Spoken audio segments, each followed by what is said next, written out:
first step for anyone who's going to use Deepika's products. Okay. ত্বকের যত্ন, উজ্জ্বলতা আর ভালোবাসার গল্প, তিনটি শব্দে বলা যায় এই ব্র্যান্ডের আত্মপ্রকাশ। তবে সব ঝলমলে পোশাক, ফ্যাশন শো বা ক্যামেরার আলোতেই যে সাফল্য মাপা যায় তা কিন্তু নয়। দীপিকা পাড়ুকোনের ত্বক পরিচর্যার ব্র্যান্ড 82 ডিগ্রি ই শুরু হয়েছিল উচ্চাশার সঙ্গে, স্বপ্নবোনা পণ্য আর দারুণ প্রত্যাশা নিয়ে। কিন্তু সব পথ সমতল নয়। উচ্চাশার সঙ্গে যাত্রা শুরু করলেও গত আর্থিক বছরে প্রায় 12.3 কোটি রুপির ক্ষতির মুখোমুখি হয়েছে এই ব্র্যান্ড।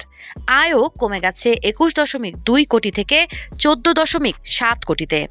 বিপণনে বিনিয়োগ বাড়ানো, খরচ কমানো সবকিছুই চেষ্টা করেছিলেন দীপিকা। তবুও 82 ডিগ্রি ই আর্থিক সাফল্যের মুখ দেখাতে পারেনি। অন্যদিকে 2019 সালে সূচনা হওয়া ক্যাটরিনা কাইফের কে বিউটি একেবারেই বিপরীত চিত্র। শেষ আর্থিক বছরে ব্র্যান্ডের লাভ বেড়েছে 45% পর্যন্ত। ক্রেতাদের আস্থা এবং ধারাবাহিক চাহিদা, এই দুইয়ের শক্তিতেই কে বিউটি ছুটছে সাফল্যের শীর্ষে। জীবন অবাক না করলে কে করবে? 28% মিল্ক ফ্যাটের অবাক করার সাথে ফ্রেশ মিল্ক পাউডার। জীবন অবাক করুক প্রতিদিন। কৃতি স্যাননের হাইফেন আরও এক অভিনব গল্প। মাত্র 2 বছরে আয় ছুঁয়েছে প্রায় 400 কোটি টাকা।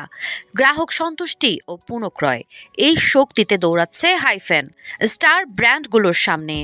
বলিউড থেকে হলিউডের সংযোগ প্রিয়াঙ্কা চোপড়ার হেয়ার কেয়ার ব্র্যান্ড অ্যানোমালি সেই শীর্ষের আরেক উদাহরণ। 2023 সালে আয় শীর্ষে, 2024-এ এমনকি লেডি গাগারকেও ছাড়িয়ে গেছে।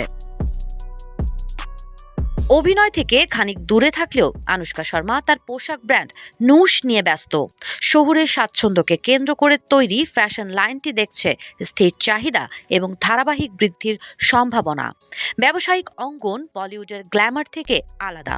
এখানে কেবল সেলিব্রিটির নাম নয়, কার্যকারিতা, গ্রাহক আস্থা এবং বাজার কৌশলী নির্ধারণ করে সাফল্য।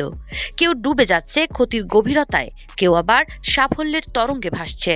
পরবর্তী অর্থবছর কারা এগিয়ে থাকবেন তা এখন সময়ই বলে দিবে। সাবা খান, নাগরিক প্রতিদিন।